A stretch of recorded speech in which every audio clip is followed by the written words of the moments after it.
आनंद भगवान की जय। हरि ओम। श्री गणेशाय नमः। गौरी शंकराभ्यां नमः। नारायणं नमस्कृत नरं चैव नरोत्तमं देवीं सरस्वतीं व्यासं ततो जयमुदीरये। अखंडमंडलाकारं व्याप्तमेन चराचरं तत्पदं दर्शितं मेन तस्मै श्री गुरवे नमः। तस्मै श्री गुरवे नमः। ध्यानमूलं गुरुमूर्ति पूजामूलं गुरुफलं मंत्रमूलं गुरुवाक्यं मोक्षमूलं गुरुकृपा। मोक्षमूलं गुरुकृपा। गंगातरंगरमणीयजटाकलापं गौरी निरन्तरविभूषितवामभागं नारायणप्रियमनङ्गमदापहारं वाराणसीं पुरपतिं भज विश्वनाथम्। एक बाबलो काशी विश्वनाथ भगवान की नमामि अयोध्या भुवनैकवन्दितं नमामि सरजू सरिता सरिद्रां नमामि श्री हनुमत्पाद पंकजं नमामि तीरां पदाम्बुजं दयम्। एक बाबलो श्री अवधाम की विघ्नेश्वराय वरदाय सुरप्रियाय लंबोदराय सकलाय जगद्धिताय नागाननाय श्रुतयज्ञ विभूषिताय गौरीसुताय गणना नमो नमस्ते। एक बाबलो गणेश भगवान की सर्पेन्द्रमाला कंठे भूषिताय श्वशुरभयार्ता भयनाशकाय दिव्याय रूपाय प्रदर्शनाय नमः शिवाय विजयेश्वराय। एक बाबलो भोलेनाथ बाबा की अतुलित बलधामं हेम शैलावदेहं धनुजवन कृशानं यानि नामग्रगण्यं सकल गुणनिधानं वानराणामधीशं रघुपत प्रिय भक्तं वातजातं नमामि। एक बाबलो वीर बजरंग बली की जयंती मंगला काली भद्रकाली कपालिनी दुर्गा क्षमा शिवा धात्रे स्वाहा स्वधा नमोस्तुते। नमो देव्ये महादेव्ये शिवाय सततं नमः।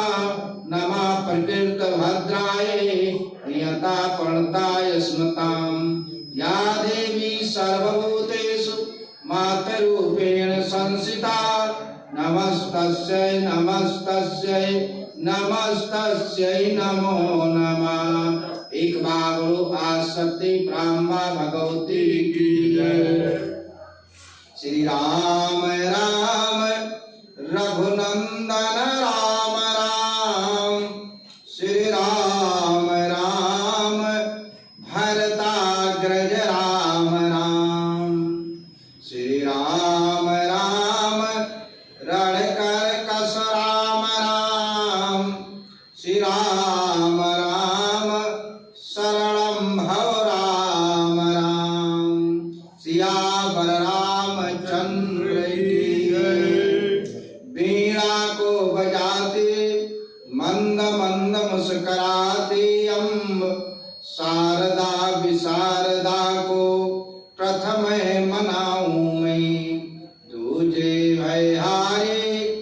पौभारे विनायक के चरण सरोज शीस तिनको झुकाऊं मैं। करके फिर वंदना श्री अंजनी के नंदना के श्री सीताराम नाम गुणगान आज गाऊं मैं। श्री सीताराम नाम गुणगान आज गाऊं मैं। सादर शिवहि नाई पद्माथा बरनहु विशद राम गुण गाथा। बंदौ तुलसी के चरण जिनकी नो जग काज। कल समुद्र बूढ़त लख्यो प्रगट्यौ सप्त जहाज। सिया मांडवी उर्मिला सुत के रति वरदान। चारि सुवन चारि रतन तुलसी करत प्रणाम। राम कथा के रस कवर भक्त राज मत धीर। आय सुआसन लीजिए तेज पुंज कपिवीर। अपने अपने घरन के सब काहू को पीर। तुम ही पीर हर घरन के धन्य धन्य रघुवीर। जो विचरहि चर अचर मह यथा भावय अनुमान। सो मम उर मंदिर बसो श्री शंकर भगवान। तन बल धन बल बाहुबल करे नये कौ काम। एक बार सब प्रेम से बोलो जय सिया राम। सियावर रामचंद्र भगवान की। काशी विश्वनाथ भगवान की। आद्या ब्रह्मा भगवती की। वीर बजरंगबली की। स्वामी जी महाराज की। आज की आनंद की। सत्य सनातन धर्म की। समुपस्थित धर्मानुरागी बड़भागी राम पदार्थ अनुरागी भक्तजन सती सावित्री उर्मिला मांडवी के पवित्र चरित्रों का अवलोकन करने वाली शक्ति स्वरूपा माताओं बहनों, आज की संत मंडली विद्वान मंडली स्वामी जी महाराज आराध्य देव भगवान श्री रामचंद्र जी गुरु भगवान भोलेनाथ कथा सत्संग में आई हुई समस्त देवी देवतागण एवं भगवान की पवित्र पावन कथा सुधा रसपान करने वाले अनंत बलवान वीर बजरंगबली। जब भगवान की बहुत बड़ी कृपा जीव के ऊपर होती है तभी ऐसा पवित्र पावन सुहावना अवसर प्राप्त होता है। क्योंकि इस माया रूपी संसार में सब कुछ प्राप्त हो सकता है, लेकिन दो चीजें दुर्लभ हैं। गोस्वामी तुलसीदास से भक्तों ने पूछा कि स्वामी जी बताइए कि संसार में दो कौन से दुर्लभ हैं। तो गोस्वामी तुलसीदास ने कहा कि दारा सुति और लक्ष्मी पापियों के घर हों, लेकिन संत समागम हरि कथा तुलसी दुर्लभ दो। संत का समागम और भगवान की अमृतमयी कथा ये दोनों वस्तुएं दुर्लभ।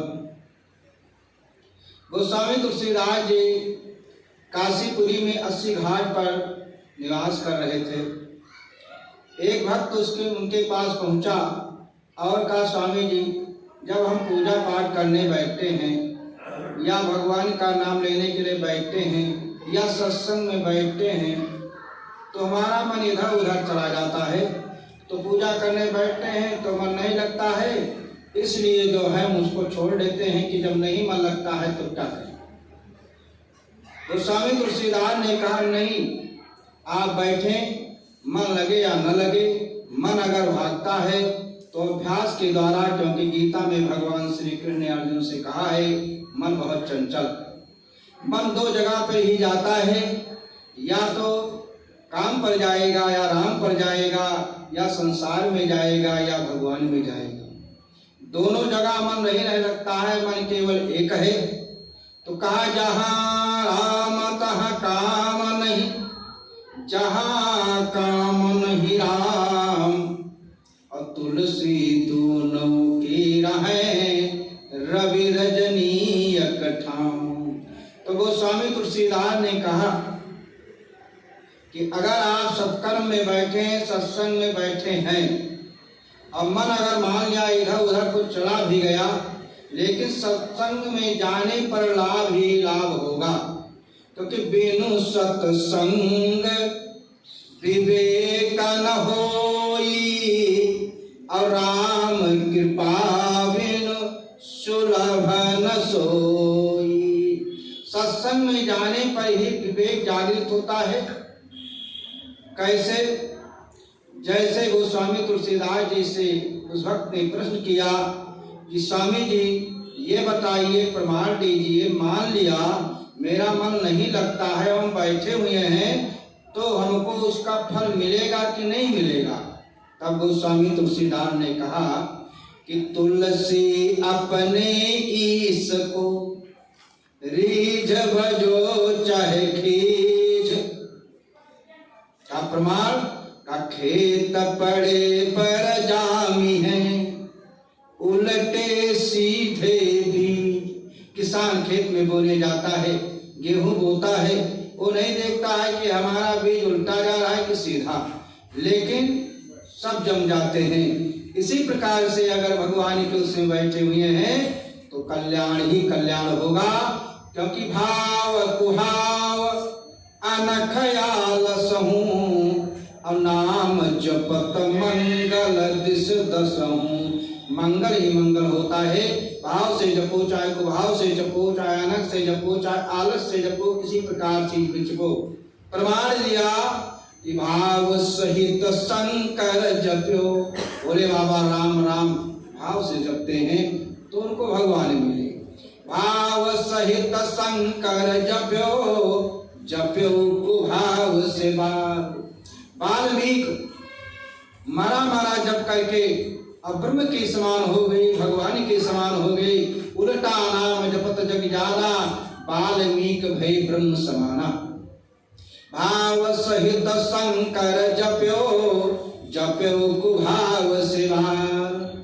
और कुंभकर्ण आलस जप्यो, अनख जप्यो 10 बाल। तो सबको भगवान मिले। तो भाव कुभाव अनख आलस हो, नाम जपत मंगल दस हो। आइए ज्ञान गंगा सत्संग रूपी गंगा में स्नान करने के पहले अपने मन और वाणी को पवित्र कर लिया जाए। 2 बार प्रभु का नाम लिया जाए, जिससे हमारा आपका मन जो संसार की तरफ लगा हुआ है, संसार की तरफ से खींच करके प्रभु के श्री चरणों में लेकर के चले। उसका माध्यम है कि राम नाम का संकीर्तन। राम नाम सुंदर करतारी, असंशय विहग उड़ावनिहारी। तो 2 बार द्वारिका जाए, त्रिवेणी जाए 3 बार। 4 बार काशी गंग अंगहू नहाए ते। 5 बार गया जाए, 6 बार नैमिषारण्य, और 7 बार पुष्कर मजाई के नहाए ते। रामनाथ जगन्नाथ बद्री केदारनाथ, 10 स्वमेध जाए 10 बार नहाए ते। और जेते फल होत कोटि तीर्थ भ्रमण किए, और तेते फल होत एक राम नाम गाए ते। तेते फल होत एक राम नाम गाए ते। बोलो श्री राम जय राम, जय जय राम। बोलो श्री राम जय राम, जय जय राम। बोलो श्री राम जय राम, जय जय राम। बोलो श्री राम जय राम, जय जय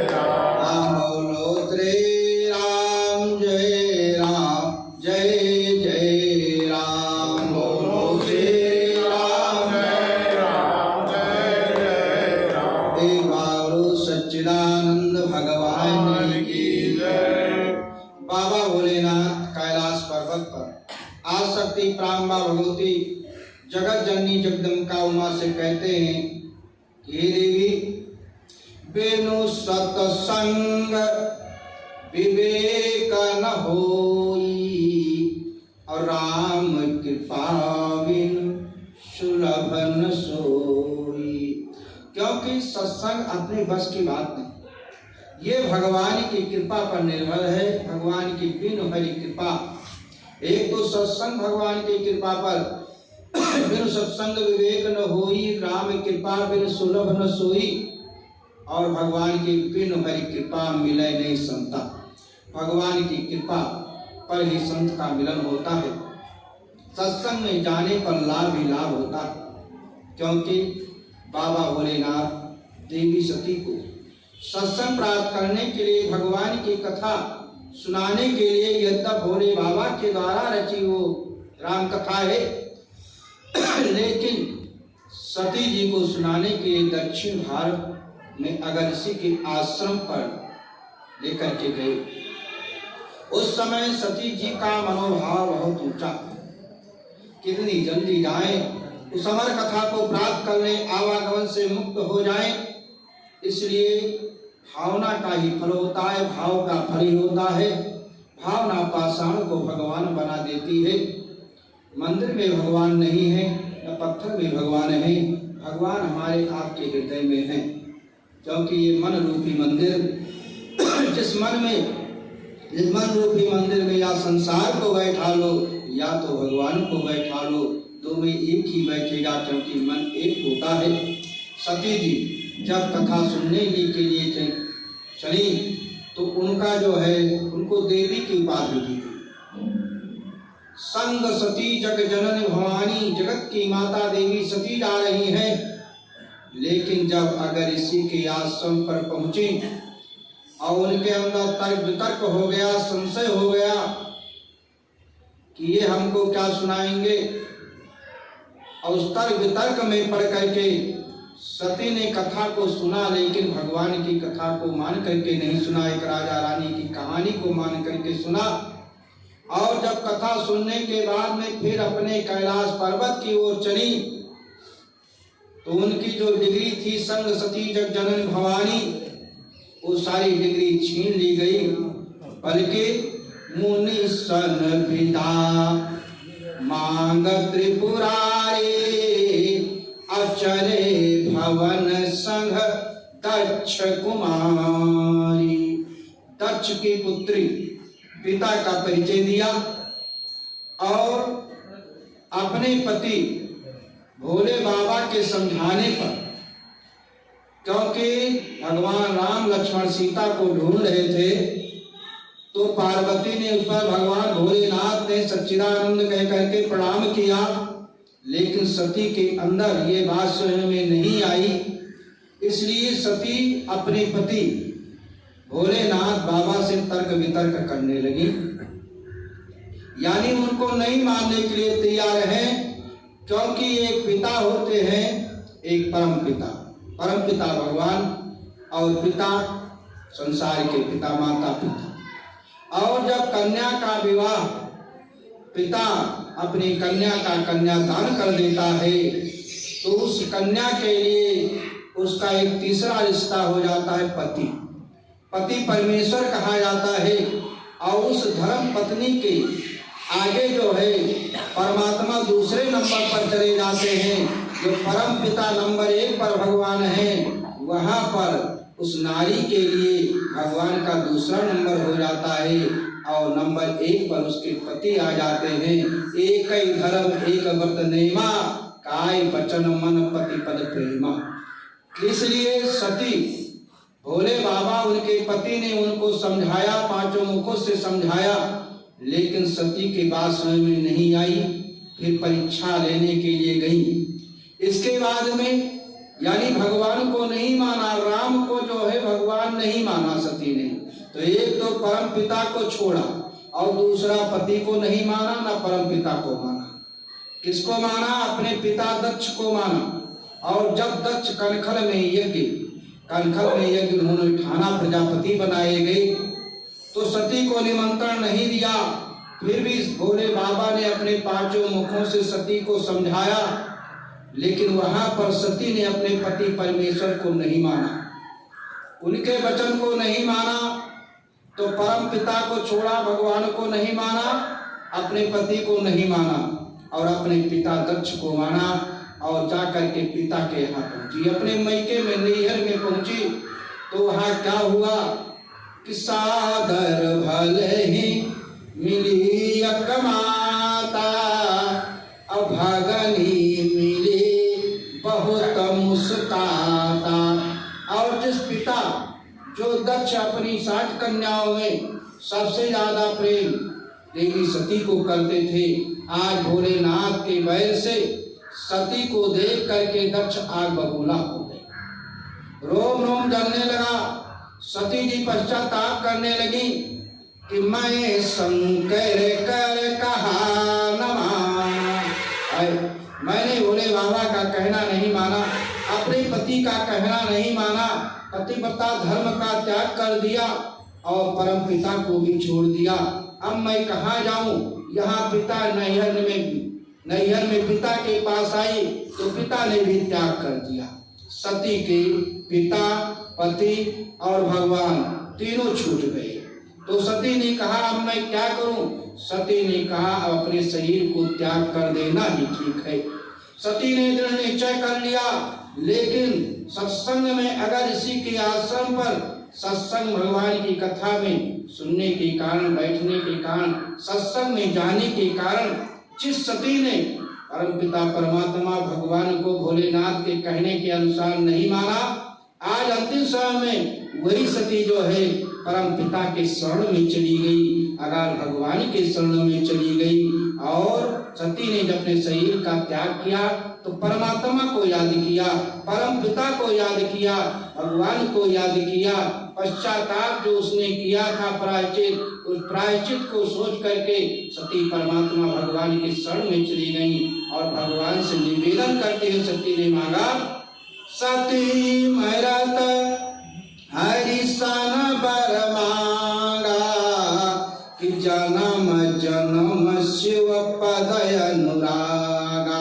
गीता में भगवान श्री कृष्ण ने अर्जुन से कहा है कि अंत काले चामा में असनुक्ता कलेवरम, ये जीवात्मा अंत समय में जिस चीज का चिंतन करते हुए शरीर छोड़ता है, दूसरे जन्म में उसको वही शरीर मिलता है। इसलिए सती ने अंतिम समय में भगवान को याद किया और भगवान से कहा, परमात्मा से कहा कि मुझे जो है पति मिले वो शिव यानी शिव रूप में मिले, शांत स्वभाव मिले, भोले भाव मिले, लेकिन पिता जो मिले वो जो है क्रोधी के स्वभाव के नहीं बल्कि वो भी शांत स्वभाव के मिले, शिव स्वभाव के मिले।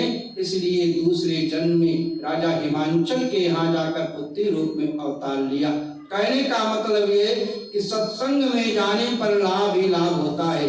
बिनु सत्संग विवेक न होई और राम कृपा बिन सुलभ न सोई। गोस्वामी तुलसीदास जी काशीपुरी में 80 घाट पर रह रहे हैं। एक भक्त पहुंचा, स्वामी जी ने कहा कि हे भक्तराज, ये मानव शरीर पाए हो तो कुछ भगवान का पूजा पाठ, कुछ भजन वजन करते हो। उसको समझाने लगे और कहने लगे कि बड़ी कृपा भगवान कीनी, अमानुष देह तुम्हें दई दीनी, लेकिन नरता न पाई गयो बउराई, अदीन्यो प्रभु के आस भुलाई, कई कई कर्म नीच होई जाई, अहि मा दोष प्रभु के नाई। क्योंकि माता पिता पुत्र अर्धंगी, ये सब हैं सारथ के संगी, बीच ही मिले बीच छुट गई हैं, अंत समय को काम नहीं है। तब उसने कहा, स्वामी जी जानते हो कि गृह कारज नाना जंजाला। गृहस्थी में कितना बड़ा जंजाल होता है, उसी में फंसे रहते हैं और फुर्सत नहीं मिलती है। गोस्वामी तुलसीदास ने कहा कि जब तलक है जिंदगी फुर्सत नहीं है काम से, कुछ घड़ी ऐसा निकालो प्रेम कर लो राम से, इसी चलती हुई नैया में। क्योंकि ये घोड़े पर सवार घुड़सवार जा रहा था, घोड़ा प्यासा था, इंजन चल रहा था और इंजन से पानी निकल रहा था, लेकिन इंजन ठक ठक की आवाज कर रहा था। घोड़ा इंजन की आवाज को सुन करके वो उसके पास नहीं जाता था। तब घुड़सवार ने जो अपने खेत की सिंचाई कर रहा था, इंजन वाले से कहा कि तुम अपने इंजन को बंद कर दो, क्योंकि इसकी आवाज सुन करके मेरा घोड़ा जो है उसके किनारे नहीं जाता है, इसलिए प्यासा है, पानी पिला दो। तब उस इंजन चलाने वाले ने कहा कि अगर इंजन बंद हो जाएगा तब तो ठक ठक की आवाज बंद होगी, और जब इंजन बंद हो जाएगा तो इंजन से पानी आना भी बंद हो जाएगा, तब पानी तुम क्या पिलाओगे। इसलिए इस ठक ठक की चलती हुई आवाज में अगर पानी पिलाना है तो पिला लो, नहीं तो प्यासे चले जाओ। तो इस संसार में वो इसी में चलते हुए में जो कुछ करना है वो कर सकते हैं और बाद में कुछ भी नहीं होगा। तो गोस्वामी तुलसीदास ने कहा ठीक है गृहस्थी मैं जानता हूँ, इसलिए गृहस्थी में तमाम होते हैं, ठीक है 24 घंटे का दिन रात होता है, 24 घंटे में तुम उसी में अपना घर का जो कार्य कर दो करो, सो सब करो। 24 घंटा में 1 घंटा जो है भगवान के लिए निकाल लो। एक घड़ी का नहीं हो पाएगा, का आधा घंटा का वो भी नहीं, का 15 मिनट का वो भी नहीं हो पाएगा। दिन भर काम करते हैं, सो जाते हैं। तो गोस्वामी तुलसीदास ने कहा ठीक है, तुम्हारे लिए कोई प्रतिबंध नहीं है, नहीं मौका मिलता है नहीं, लेकिन जहाँ पर सत्संग हो रहा हो अगर वहाँ पर सुनो तो वहाँ जा करके बैठ करके तो सुन सकते हो। उसने कहा बाबा जी ये बताइए कि जब मुझे 1 मिनट की फुर्सत नहीं है तो सत्संग में जा करके मुझे भगवान की कथा सुनने का जो है मुझे वो है। गोस्वामी तुलसीदास ने लिखा कि एक घड़ी आधी घड़ी आधे महापुनियाद, तुलसी संगत साधु के हरे कोटि अपराध। उसने कहा यह नहीं हो पाएगा। गोस्वामी तुलसीदास ने कहा कैसे इसको समझाएं, कैसे इसको इसका कल्याण हो। गोस्वामी तुलसीदास ने कहा ठीक है, अगर तुमको ये भी नहीं मंजूर है तो ये तो कर सकते हो, जो भी काम करते हो, खेती करते हो, दुकानदारी करते हो, नौकरी करते हो, जो भी कार्य करते हैं करें, लेकिन इतना करो अपना काम करो, लेकिन उस परमात्मा भगवान को भी याद करा किया करो, उन्हें भूलो नहीं। गोस्वामी तुलसीदास ने कहा करते कर्म करो विधि नाना, अमन राखो जहाँ श्री भगवान। उन्हें कहा वाह बाबा जी मैं खेती करता हूँ और खेती करने के लिए गया अपने बैल को लेकर खेत जोतने के लिए, और मैंने तुम्हारा मंत्र मान करके और अपना ध्यान भगवान में लगा दिया। सर हमारे बैल के पैर में जो है थार घुस गया तो बताइए क्या होगा, भगवान बचाने आएगा, हमारा तो कार्तिक पड़ जाएगा, खेती चली जाएगी। इसलिए अच्छा उपदेश दे रहे हैं। गोस्वामी तुलसीदास ने कहा कैसे समझावें, ये तो हमारा गुरु ठहरा। गोस्वामी तुलसीदास ने कहा ठीक है, को नहीं कर सकते हो एक उपाय कर सकते हो। कहा बताओ। कहा जमुआई आती है कि नहीं। कहा वो तो स्वभाव है जमुआई आती है। कहा जब जमुआई आती है तो मुंह फाड़ते हो कि नहीं। कहा मुंह तो फाड़ना ही पड़ेगा तभी तो जमुआई आएगी।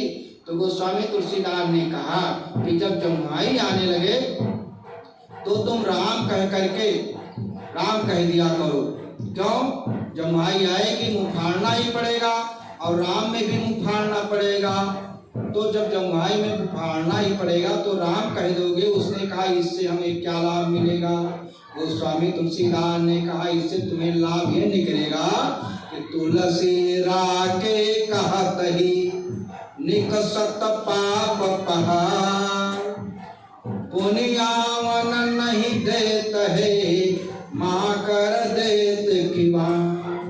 रा कहने से मुंह खुल हो जाता है, अंदर का पाप निकल जाता है। कहने पर मुंह बंद हो जाता है, फिर बाहर से पाप नहीं आता है। तो उसने कहा बाबा जी बहुत परेशान है, बहुत समझाया बुझाया और इस मंत्र को क्यों न मान ले। जमुआई आएगी मुँह फाड़ना ही पड़ेगा। तो चलो बाबा, अगर जमुआई आएगी तो हम तुम्हारा ये मंत्र मानते हैं और जमुआई आएगी तो हम राम कह देंगे, क्योंकि राम में मुँह फाड़ना है, जमुआई में मुँह फाड़ना है, तो आखिर मुँह को फाड़ना ही फाड़ना है। तो ठीक है राम हम कह देंगे, क्योंकि बाबा बहुत परेशान हो गए हैं, बहुत उपाय बताया और ये तो होम करना ही करना है। अब उसने वो गुरु मंत्र मान लिया। अब जैसे जमुआई आने को वो राम कहे। एक बार वो डोल डाल गया था, वही जमुआई आ गई, वहीं पर उसने राम कह दिया। बाद वीर बजरंगबली हनुमान जी पहुंचे और उसके पीठ पर एक गदा मारा। कहा दुष्ट कहीं का, और इसको नहीं समय मिला, ऐसे अपवित्र समय पर हमारे प्रभु को याद कर लिया कि क्या होता। अब उधर जब हनुमान जी पहुंचे तो भगवान राम जो है करा रहे हैं। हनुमान जी ने कहा प्रभु क्या हो गया। भगवान राम ने कहा कि आज मुझे बहुत बड़ी मार पड़ी। हनुमान जी ने कहा किसने मारा, रोज बताइए उसका नाम, चाहे जहाँ होगा उसे मैं लेकर के आऊंगा, आपका बल्ला लेकर कभी छोड़ूंगा। भगवान राम ने कहा हनुमान मेरे भक्त के अलावा मुझे कौन मार सकता है। आप भक्त मारता है कि दुश्मन मारता है, जल्दी बताओ। भगवान राम ने कहा हनुमान मुझे मारने वाले तुम। हनुमान ने कहा प्रभु मैंने आपको कब मारा, मुझे क्यों कलंकित कर रहे हैं। भगवान राम ने कहा जिस समय मेरा भक्त मुझको याद कर रहा था उस समय जा करके तुमने अपनी ताकत से उसके ऊपर गदा का प्रहार किया था, और उस प्रहार को अगर मैं नहीं सह लेता तो बताओ उस मेरे भक्त का क्या होता। हनुमान तुमने तो वो शक्ति है कि जब लंका जा रहे थे केवल हनुमान जी चरण रख देते थे, वहाँ की जमीन जो है पाताल चली जाती थी। कि जे ही गिरी चरण दिए हनुमंता, चलो सुगापा ताल तुरंता। तो भाव कुहाव अनखयाल सहूं, और नाम जपत मंगल दिस दसहूं। जीव को अपने हुए किए हुए कर्म का फल स्वयं भोगना पड़ता है, उसका साथी कोई नहीं होता है। बाबा भोलेनाथ कैलाश पर्वत पर पार्वती से कहते हैं कि काम प्रधान विश्व करी राखा, और जो जस करे तस फल चाखा। जो जैसा कर्म करता है उसके कर्म के अनुसार उसको फल मिलता है। लेकिन पार्वती जी ने कहा कि मैं कर्म को नहीं मानती, वही है ही सोई राम रच राखा, अको करी तर्क बढ़ा वही शाखा। जो लिखा है उसको तो होना ही होना है, उसमें कर्म की क्या बात है। तब बाबा भोलेनाथ पार्वती को समझाने लगे, हे देवी पार्वती कि कारम से सुख दुख, कारम से रोगी, अब कारम से भिक्षुक, कर्म से जोगी।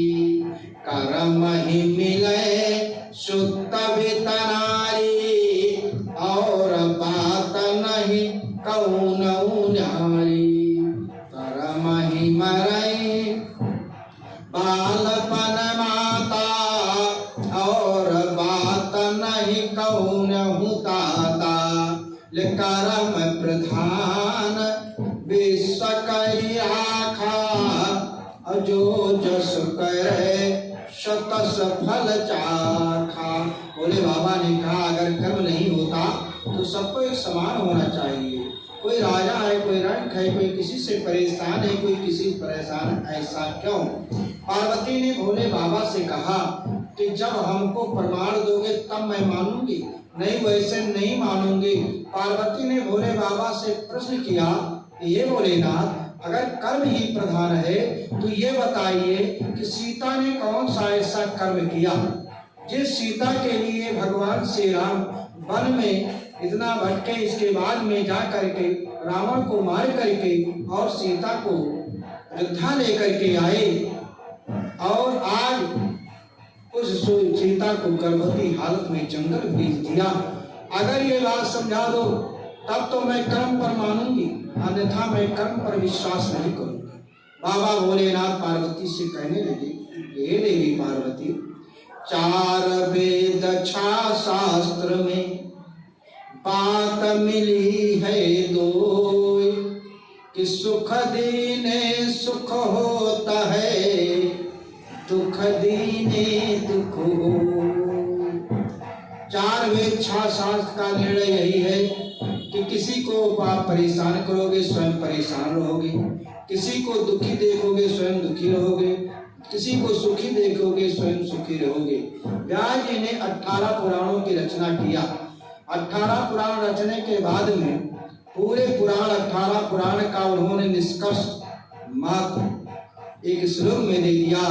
18 पुराणेषु व्यासस्य वचनं द्वयम् परोपकाराय पुण्याय पापाय परपीडनम। दूसरे का कल्याण करने के बराबर कोई धर्म नहीं है और दूसरे को परेशान करने के बराबर कोई पाप नहीं है। तो पार्वती ने जब भोले बाबा से निवेदन किया तो भोले बाबा पार्वती से कहते हैं कि सीता के कर्मों के फलस्वरूप आज सीता को गर्भवती हालत में जंगल जाना पड़ा। सीता 5 वर्ष की हैं, मिथिलापुरी में रह रही हैं। एक दिन जनकनंदिनी सीता ने अपनी माता सुनैना से कहा कि माता जी, मैं पुष्प वाटिका में टहलने के लिए जाना चाहती हूँ। माता की आज्ञा हो गई। 2-4 सखियों के साथ सीता को पुष्प वाटिका भेज दिया। सीता जब पुष्प वाटिका में जाती हैं तो वहां उन्होंने सुना कि पुरुष भाषा में, मनुष्य भाषा में कोई सीताराम की रामाधुन कर रहे हैं। सीता ने सखी से पूछा, हे सखी ये बताओ, क्योंकि जब सीता की अनुमति हुई थी तो पुष्प वाटिका को प्रतिबंधित कर दिया था कि आज राजकुमारी सीता पुष्प वाटिका जा रही है, इसलिए उसमें कोई भी प्रवेश नहीं कर सकता है, पुरुषों का प्रवेश तो बिल्कुल वर्जित है। तो सीता ने सखी से कहा, जाओ पता लगाओ कि पुष्प वाटिका में कौन पुरुष आ गए। सखियां जा करके देखा, इधर उधर कोई नहीं दिखाई पड़ी। एक सखी जब लौट रही थी तो उन्होंने देखा कि एक फूल के डाल पर एक तोता एक तोती बैठे हैं और तोता तोती दोनों सीताराम कह रहे हैं। उस सखी ने कहा कि हे जनकनंदिनी, कोई मनुष्य नहीं है, तोता और तोती दोनों पक्षी हैं, वही जो तुमने सुना वो दोनों पक्षी हैं। सीता ने कहा, जाओ उनको पकड़ करके लाओ, मैं उनसे पूछूंगी कि ये राम कौन है जो मेरे नाम के साथ जोड़कर सीताराम की धुन लगा रहे हैं।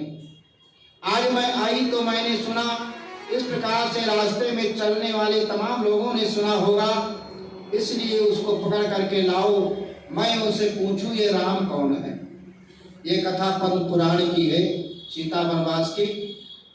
सखियां जा करके पकड़ने के लिए जाती हैं, लेकिन पकड़ में नहीं आए। सीता ने कहा, क्या हुआ? सखी ने कहा, उनके पंख हैं और वो जो है उड़ गई। अगर जाल मंगाया जाए और जाल बिछा दिया जाए तो उसमें फंस सकते हैं। आदेश हुआ, जाल आया, पुष्प वाटिका में बिछा दिया गया, तोता तोती फंस गए और सखियां तोता और तोती को ला करके जनकनंदिनी सीता के सामने पेश करती हैं और कहती हैं कि वनवास सिया महारानी का क्यों हुआ समझ नहीं पाए हैं, मथ कर पुराण से नई कथा हम आज ढूंढ कर लाए हैं। जब सखियां सीता जी के सामने ले जाकर तोता तोती को उपस्थित किया और कहा, यही दोनों महानुभाव हैं जो तुमने सुना, ये दोनों। सीता जी तोता और तोती को अपनी गोदी में ले लिया, उनके ऊपर हाथ फेरने लगी, सहानुभूति दर्शाने लगी। इसके बाद में सीता उस पक्षी तोते से पूछने लगी।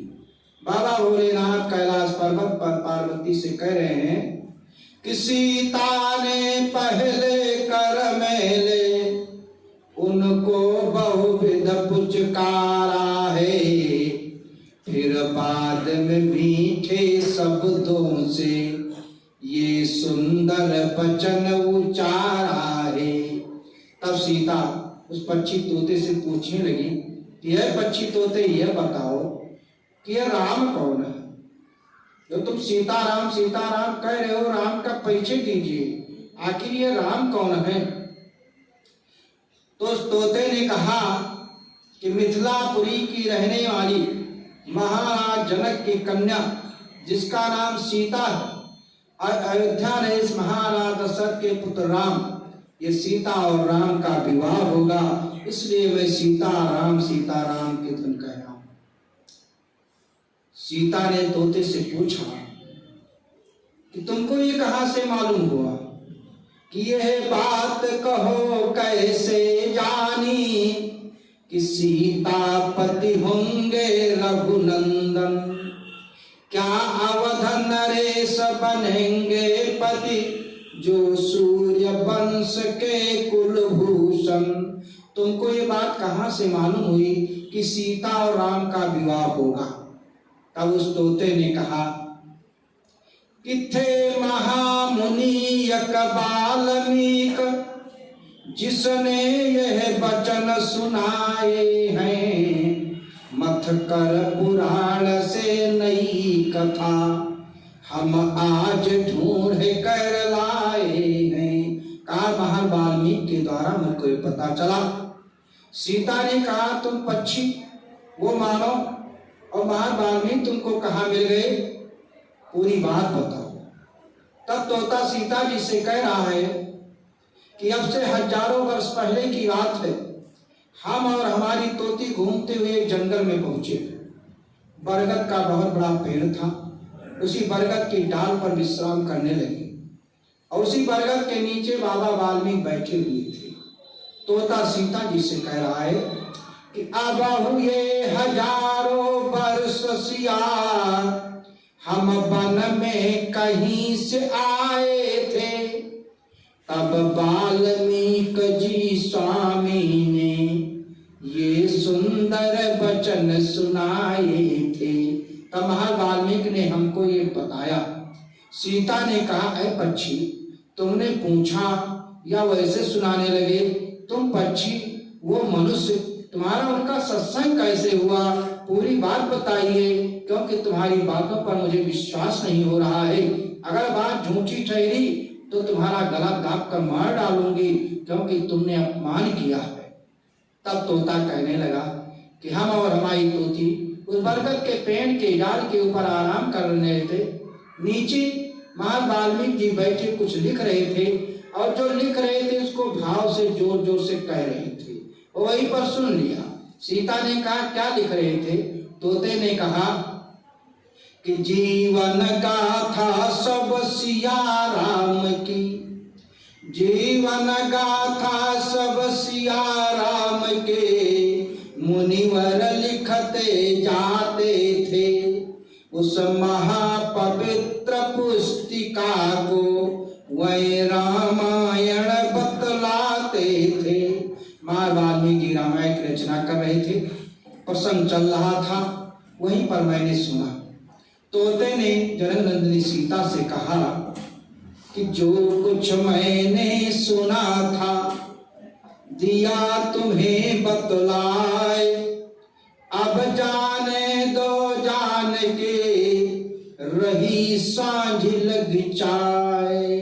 संध्या हो रही है, मेरा वतन भी यहाँ से बहुत दूर है और घर से निकले भी काफी समय हो गया है, इसलिए हम अपने वतन पर चले जाएं, हमको छोड़ दो। सीता ने कहा ऐ पक्षी तोते, इस बात को सत्य करने के लिए तुमको मेरे पास रुकना पड़ेगा। कब तक? जब तक ये बात सत्य न हो जाए, अर्थात मेरा विवाह न हो जाए। और तोते की बात सुन लो, अगर मेरा विवाह श्री अवधाम में हुआ तुम्हारे कहने के अनुसार तब तो ठीक है, और अगर अलग दूसरी जगह विवाह हुआ तो तुम्हारा गला दाब कर मार डालूंगी, क्योंकि तुमने मेरा उपहास किया है, तमाम लोगों ने सुना होगा। तोते ने कहा कि कान की सुनी हुई बात झूठी होती है, लेकिन मुझे दृढ़ विश्वास है कि ये जो वचन मैंने सुना है किसी गैरू के नहीं है, ये महाबली वाल्मीकि के वचन है जो कभी भी नहीं झूठे हो सकते हैं, इतना मुझे दृढ़ विश्वास है। सीता ने कहा, सोने के पिंजरे में रखूंगी, जो खाओगे वो खिलाऊंगी, लेकिन तब तक रुकना पड़ेगा। सीता बोली, गर सत्य है ये, कर सत्य से दिखलाओ तुम। तोते ने कहा, अगर हम यहाँ रुक जाएंगे तो हमारे वतन पर, हमारे घर पर दूसरा पक्षी कब्जा कर लेगा, मेरा वतन चला जाएगा, इसलिए मुझको छोड़ दो। सीता ने कहा, ठीक है, हम तुम्हारे वतन की रक्षा के देती हूँ, तुम हमारे पास रहो और अपने घर की रखवाली के लिए मैं तुम्हारी पत्नी तोती को छोड़े देती हूँ, और तुम्हारी पत्नी तोती तुम्हारे घर की देख रेख करेगी, तुम्हारा वतन भी बच जाएगा, मेरी बात भी रह जाएगी। सीता ने तोते के जो संकट था उसका निवारण कर दिया। कि सीता बोली, गर सत्य है ये, कर सत्य से दिखलाओ तुम, तोती को घर को जाने दो, लेकिन तब तक रुक जाओ तुम। तोते ने कहा, हे जनकनंदिनी, अगर तुम ऐसा करोगी तो और महान संकट खड़ा हो जाएगा। सीता ने कहा, क्या तुम्हारा वतन बच जाएगा? जो तुम्हें वतन की चिंता है वो तुम्हारे वतन पर कोई कब्जा नहीं करने पाएगा।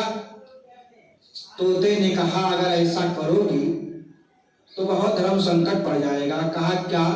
तोते ने कहा कि है गर्भवती तोती मेरी, तोता बोला यह कैसे हो, ऐसे अवसर पर दुखियारी, वह अलग बिचारी कैसे हो। कई समय मेरी तोती गर्भवती, उसके प्रसव का समय भी नजदीक है, और जब प्रसव काल में होगी तो बाहरी जीव जंतुओं की देख रेख व्यवस्था, उसके चारे पानी की व्यवस्था कौन करेगा? अगर हम नहीं रहेंगे तुम्हारी तोती मर जाएगी, इसलिए छोड़ दीजिए। बाबा भोलेनाथ पार्वती से कहते हैं कि हे देवी पार्वती, वो तोता और तोती दोनों रोने लगे, छटपटाने लगे, और तोते ने कहा, हे जनकनंदिनी, अभी तुम 5 वर्ष की हो, आगे इसी जगत में आओगी, ये तुम्हारे मुख से शोभा नहीं देता है। लेकिन सीता ने एक नहीं माना और वही अपना निर्णय रखा। सीता ने क्या किया कि सीता ने अपने सारथ बस, सीता ने अपने सारथ बस, तोती को वन में छोड़ दिया। तोते को छोड़ दिया और कहा, जाओ तुम अपने घर की देख रेख करो। और तोते के लिए क्या किया कि सीता ने अपने सारथ बस, तोती को वन में छोड़ दिया। उस तोते को फिर ला करके सोने के पिंजरे में बंद किया।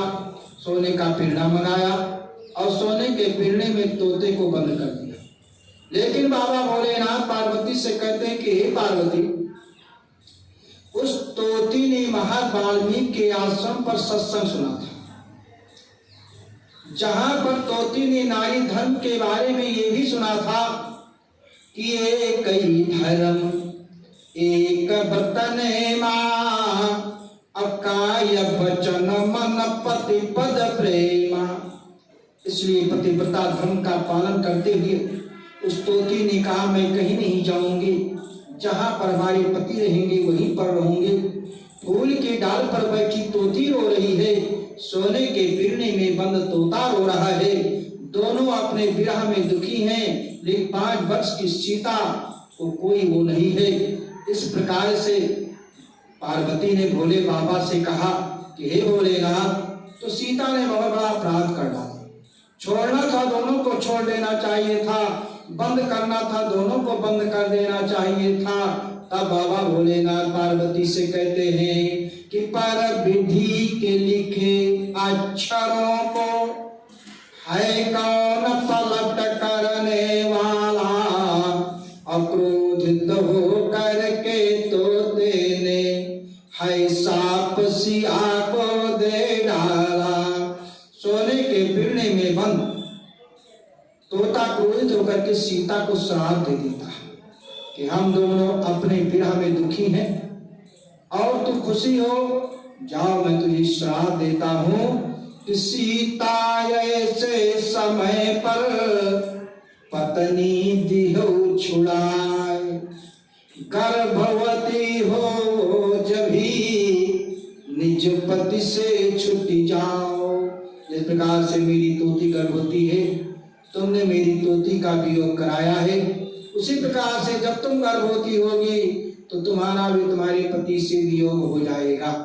इतने पर तोते को शांति नहीं मिली।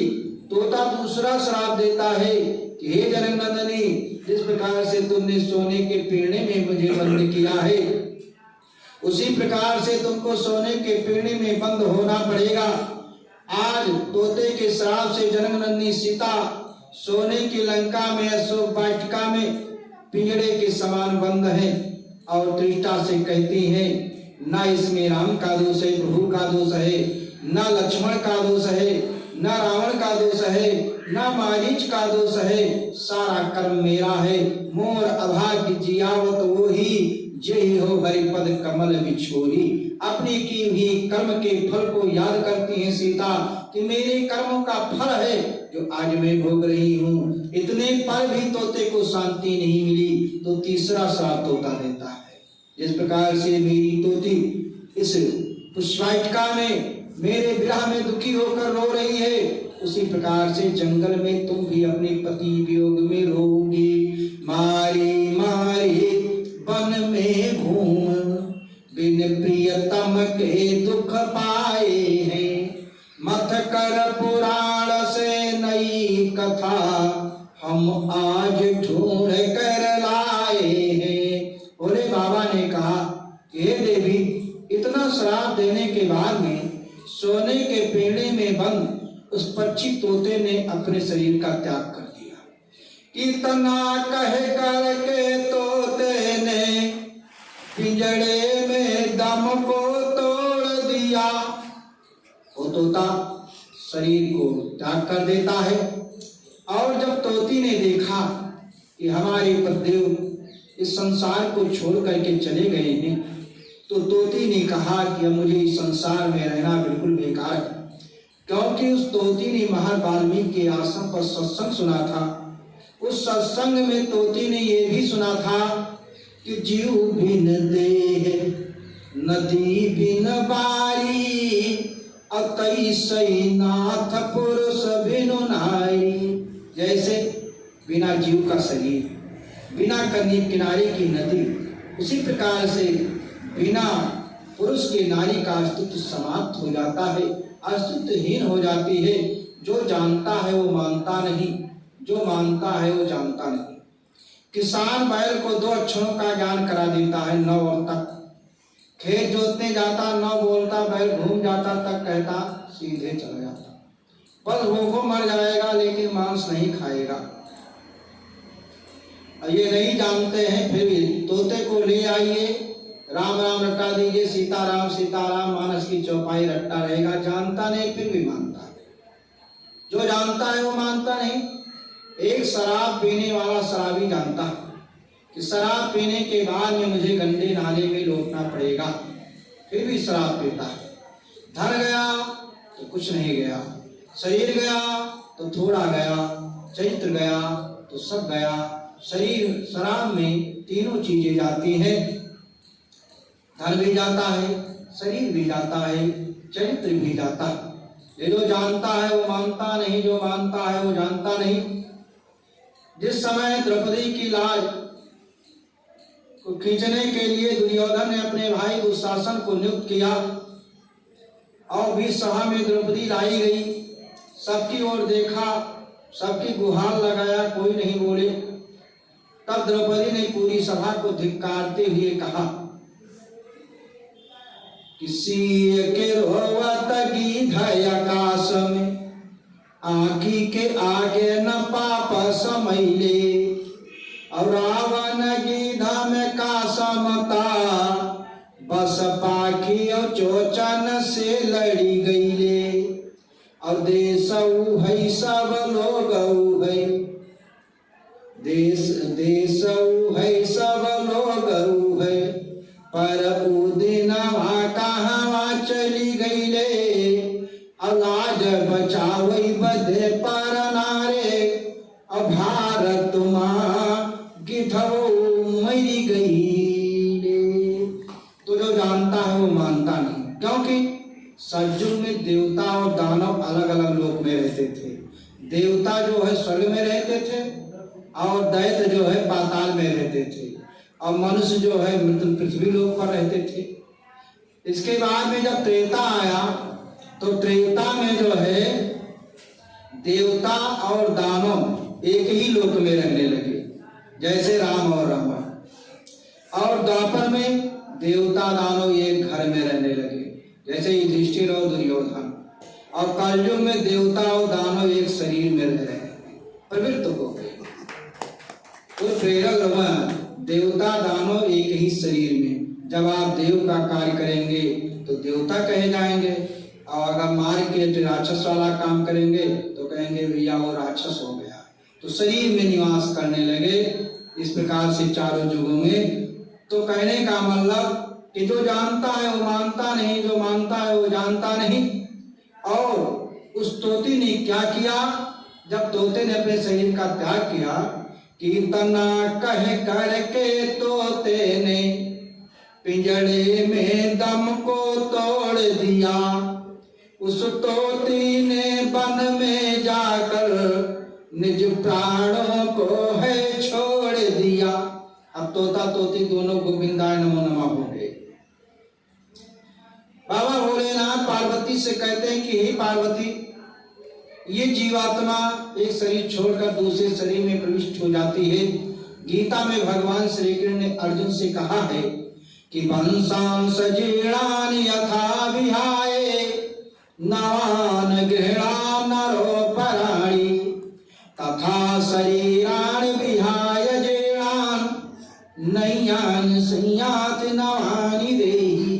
जैसे कपड़ा जब पुराना हो जाता है, पुराने कपड़े को छोड़कर नया वस्त्र धारण कर लिया जाता है, उसी प्रकार से जीवात्मा पुराने शरीर को छोड़कर नए शरीर में प्रविष्ट हो जाती है। इस जीवात्मा का शरीर से कोई लगाव नहीं है। तो तोता और तोती ने जब शरीर का त्याग किया तो इनको दूसरा शरीर मिला। पार्वती ने कहा कौन सा शरीर मिला? बाबा भोलेनाथ ने कहा कि दूसरे जन्म में वह पक्षी, तोता तोती, कि दूसरे जन्म में वह पक्षी आधो भी बना अवधपुर में। वो तोता अयोध्यापुरी में एक धोबी के यहाँ पुत्र रूप में जन्म लिया, और उस तोती ने अयोध्यापुरी में एक दूसरे धोबी के यहाँ पुत्री रूप में जन्म लिया। 5 वर्ष की सीता है, विवाह हुआ, अयोध्या पहुंची, 14 वर्ष की वनवास की अवधि पूरी करके फिर अयोध्या में आ गई। तब तक ये दोनों बड़े हो गए, फिर पत्नी के रूप में हो गए अयोध्यापुरी में। अयोध्यापुरी में राम राज की पताका फहरा रही है। राम राज की अवध में रही ध्वजा फहराए, गर्भवती थी जानकी रहे सभी हर्षाए।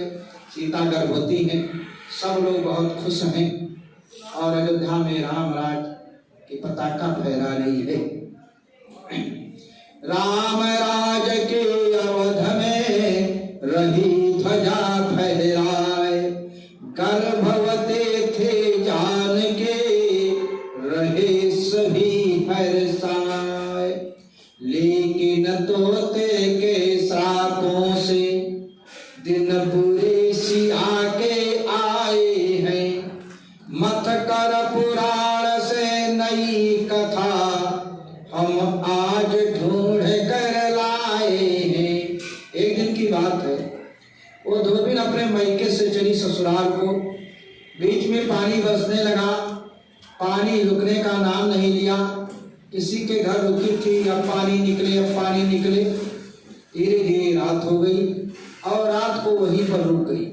सुबह आई तो उसकी पत्नियों ने कहा कि तुम कल चली थी, बीच में कहाँ रुक गई? उन्हें सारी घटना सच बता दिया। उसके पति ने कहा, जाओ जहाँ रात को रही वहीं रहो और मैं तुम्हें अब नहीं रोकूंगा। आखिर में उसने धोबी ने जा करके राम के यहाँ न्यायालय में याचिका दायर कर दिया अपने पति के खिलाफ। धोबी और धोबिन दोनों बुलाए गए। न्यायाधीश के रूप में भगवान राम बैठे हुए हैं। धोबी अपनी बात कह रहा है और धोबिन अपनी बात कह रही है। भगवान राम ने कहा कि बताइए, एक रात इसकी पत्नी दूसरे के यहाँ रुक गई किसी कारणवश। हमारी सीता तो 13 महीने तक लंका वर्षों में लंका में रही, इसलिए जासु राज प्रिय प्रजा दुखारी, सो नृप नरक अवश्य अधिकारी। अगर प्रजा इतना वो करती है तो मैं राजा होकर अगर नहीं करता हूँ, इसलिए राज धर्म का पालन करते हुए भगवान राम ने लक्ष्मण को बुला करके कहा, लक्ष्मण तुम सीता जी को ले जा करके महर्षि वाल्मीकि आश्रम पर छोड़ा। बाबा भोलेनाथ पार्वती से कहते हैं कि हे पार्वती, कि धोबी ने जाकर राघव से क्या क्या नीति सिखलाई है गर्भवती हालत में ही रघुबर से सिया छुड़ाई है। पार्वती ने कहा, धोबी के कारण सीता को गर्भवती हालत में जंगल जाना पड़ा। अगर धोबी ऐसे ताने नहीं देता तो प्रभु राम अपनी धर्मपत्नी सीता का त्याग आप नहीं कर सकते। बाबा भोलेनाथ ने कहा, हे पार्वती, धोबी का कोई दोष नहीं है, धोबी पूर्ण रूप से निर्दोष है। कि पर धोबी काहे दोषी क्या, बदला था पूर्व कर्मों का, भोगना सिया को पड़ता ही, फल अपने पूर्व कर्मों का, कर्म प्रधान विश्व कैरी राखा, जो जैस कैराई सो तस फल चाखा, काहू न को सुख दुख कैरी दाता, निज कृत कर मैं भोग सुन घाता, सो परत्र दुख पावई सिर धुनि धुनि पछिताय, कालहि कर्महि ईश्वरहि मिथ्या दोष लगाए। कर्म प्रधान है, क्योंकि भीष्म पितामह 6 महीने बाणों की सैया पर पड़े।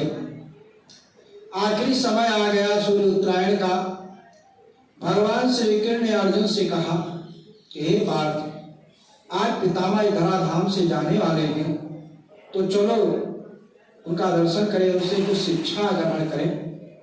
नर और नारायण भगवान श्री कृष्ण और अर्जुन दोनों कुरुक्षेत्र के मैदान में पहुंचे। भीष्म पितामह बाणों की सैया पर पड़े।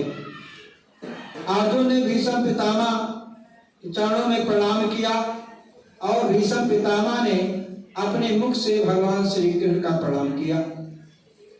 लेकिन जब भगवान श्री कृष्ण पहुंचे तो भीष्म पितामह को देखकर मुस्कुराने लगे।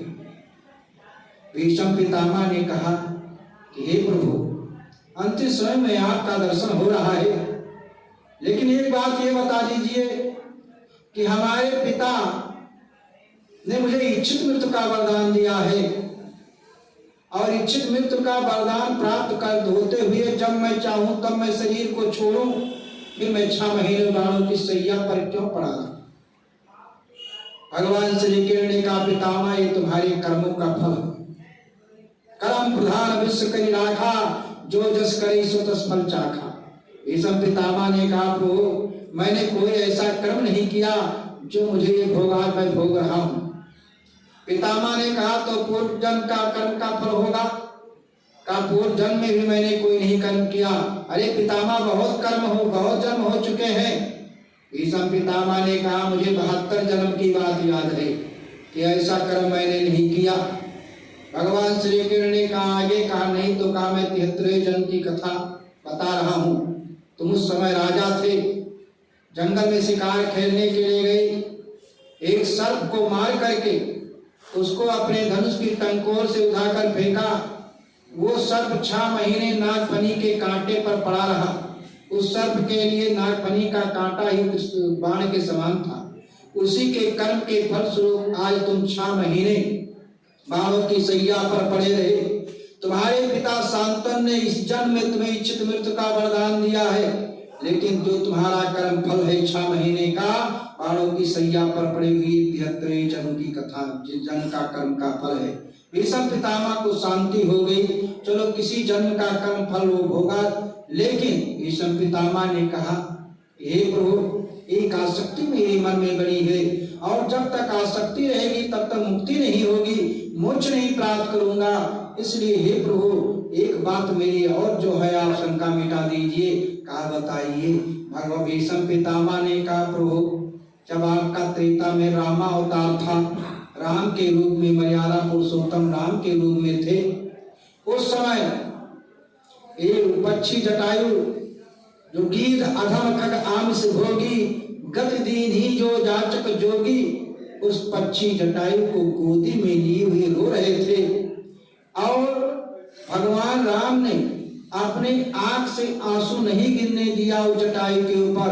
नयन जल भर नयन कहा रघुराई, और उस समय तुम रो रहे थे, आंखों में आंसू भरे हुए, और वो पक्षी जटायु जो है वो हंस रहा था। मुख मुस्काए कही तेही बाता, और मुस्कुरा रहा है और तुम रो रहे थे।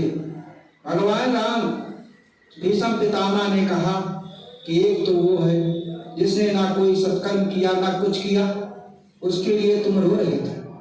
आज मैं ज्ञानी होते हुए, वीर होते हुए जो कहा वो निभाया, अपने वचन को सत्य किया, आजीवन बाल ब्रह्मचारी रहा, संसार का सारा सुख त्याग दिया, और अंत स्वयं की बात है कि आज मैं बाणों की सैया पर पड़ा करा रहा हूं और आपका अंतिम समय दर्शन हो रहा है, लेकिन मैं रो रहा हूं, आप हंस रहे हैं। और त्रेता में वो जटायु हंस रहा था और तुम रो रहे थे। तो ये बताओ कि उस समय आप क्यों रो रहे थे उस पक्षी जटायु के लिए, और आज हमारे सामने क्यों हंस रहे हो, क्यों मुस्कुरा रहे हो? भगवान श्री कृष्ण ने कहा, पितामह, त्रेता में जब मैं रामा अवतार में था, उस पक्षी जटायु को गोदी में लिए हुए रो रहा था, इसलिए कि एक पक्षी होकर के इसने मानव धर्म का पालन किया। परहित सरिस धर्म नहीं भाई, अपर पीड़ा सम नहीं अधमाई। पक्षी होते हुए इसने मानव धर्म का पालन किया, परोपकार किया, लोक कल्याण की भावना के लिए। और मुझे पितामह वो बात सोच करके आज हंसी आ गई कि जिस समय द्रौपदी को भी सभा में नंगी करने के लिए दुशासन खड़ा हुआ था, उस समय उसने तुम्हारी भी गुहार लगाई थी और तुमने अपने पिता को दिए हुए वचन को याद करके वहां कुछ नहीं बोले थे। तो वो बात मुझे सोच करके याद आ गई कि एक वीर योद्धा होते हुए, ज्ञानी होते हुए, और उस समय तुमने मानव धर्म को जो है, अपनी मानवता को जो तुमने ठुकरा दिया। इसलिए भगवान ने कहा कि मुझे मानवता प्यारी है और मुझे कुछ नहीं प्यारा है। जिसके अंदर मानव धर्म नहीं है, मानवता नहीं है, वो चाहे जितना पूजा पाठ कर ले, चाहे जितना कर ले, वो मुझे नहीं प्राप्त कर सकता है, क्योंकि वो फिर ढोंग माना जाएगा। भगवान राम ने कहा, हे पितामह, वो जटायु पक्षी, उसमें मेरा कोई श्रेय नहीं, कोई मैंने नहीं किया, बल्कि तात कर्म ते निज गति पाई, अपने कर्मों के फलस्वरूप उसने ये कर्म मुझे प्राप्त किया है। इसलिए कह मैं प्रधान विश्व करी राखा, और जो जैसे कह रहे शत से फैल चाखा। या रामचंद्र की आयु दुर्गा प्रभु का नाम, तत्पश्चात वाणी को विराम। बोलो श्री राम जय राम, जय जय राम। बोलो श्री राम जय राम, जय जय राम। बोलो श्री राम जय राम, जय जय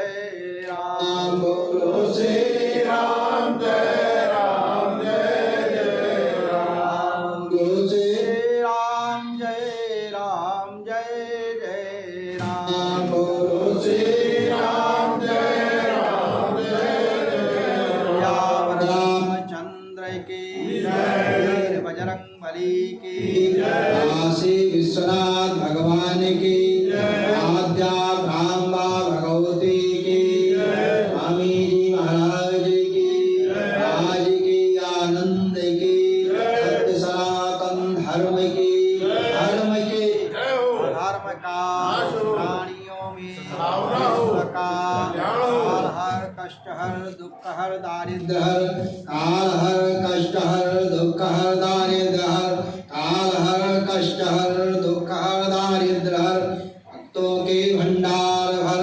ओम नमः पार्वती पते हर हर पार ब्रह्म परमेश्वर सगुण रूप सिया राम।